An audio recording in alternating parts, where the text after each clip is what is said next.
I thought one of my sons had gotten a girl pregnant, but the truth was even wilder. I stood frozen in my 4 sons' bathroom, staring at a positive pregnancy test balanced on the edge of the sink. I snatched it up and marched into the living room, red in the face. Which one of you got somebody pregnant? Marcus, the oldest at 19, dropped his sandwich onto the rug. What? Deshaun, 17, choked on his soda mid-sip. Who's pregnant? Eli, the 15-year-old, just stared into the middle distance, mouth open. What is even happening right now? He whispered to no one. Theo, the youngest at 14, calmly ate another handful of chips. This is better than anything on TV. My eye twitched. I waved the test in the air. Somebody explain this. Theo, mouth full, said, "Don't look at me. I've held hands with exactly one person and I'm not over it yet." I rubbed my forehead. "Remind me to have a talk with you anyway." Deshaun, still red, mumbled something into his collar. "What was that?" I said, narrowing in on him. "I like guys, Dad," Deshaun blurted. The whole room went silent and turned to him. Theo tilted his head. "So no chance of a surprise grandkid from you then?" I exhaled. "Deshaun, thank you for telling me. Come here." I hugged him. "Also, one fewer thing on my worry list, so small mercies." He laughed into my shoulder, relieved. I turned to Marcus. "Well, Dad, I've had one girlfriend and we broke up because she moved. I promise you it's not me." I turned to Eli. "You, anything to say?" "I'm not an idiot, Dad," Eli shot back. "My girlfriend and I aren't anywhere near that.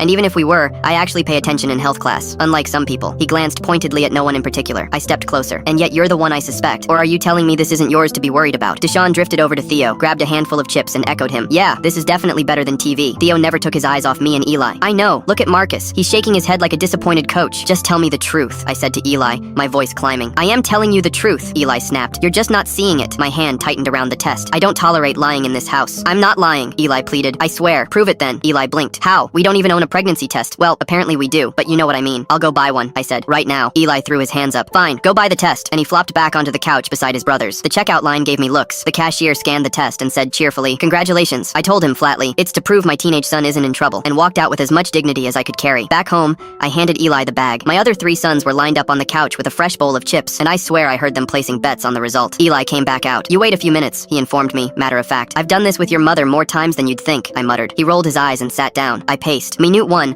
I told myself I was far too young to be a grandfather. Minute 2, I glared at the test. Minute 3, I ran my hand through my hair. Minute 4 dragged like an hour. Then, from the hallway, "Can somebody please help me carry the groceries in?" My wife, home from the store. All 5 of us jumped up on instinct and hurried to help. For a blessed moment, I forgot the test entirely, until my wife walked into the kitchen, spotted it on the counter, and went very still. "Oh," she said, "you found mine." I turned to her slowly. "Yours." She gave a small, sheepish smile. "I was going to tell everyone at dinner tonight my wife was pregnant after 4 boys." I stood there, the news landing on me like a piano. Then Eli, who'd trailed in behind me, held up the second test, his, the one I'd just made him buy to prove his innocence. Single line, negative, thank God. "So wait," I said, looking between the 2 tests. "There was never a mystery. It was your mother the whole time, and I dragged your brother to a pharmacy for nothing." From the doorway, Marcus, Deshaun, and Theo said it in perfect unison. "Definitely better than TV." Eli just muttered, "I told you you weren't seeing it," and went back for the chips. "We're having a girl, it turns out. The boys have already started arguing over who gets to teach her the most."